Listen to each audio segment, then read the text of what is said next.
What's up guys, Dave again with the Honda GoldWing. We'll show you how to lock the steering wheel while you're parking it. With the key in the off position, just turn the wheel, turn the handlebar all the way to one side, then push down on the key and then turn it to the left, and then handlebars are locked in place. And you can lock it in either position too, if you want to lock it to the left or lock it to the right. Same procedure. And then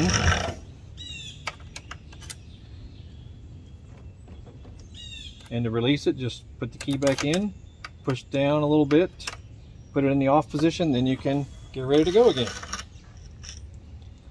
Pretty awesome. Check out other videos. We've got more cool stuff about the Honda GoldWing on our channel, and other motorcycles, cars, stuff around the house, all kinds of cool stuff that may help you. So check it out. Biker Dave signing off. Make sure you Google us online too. Horsepower House. We'll see you.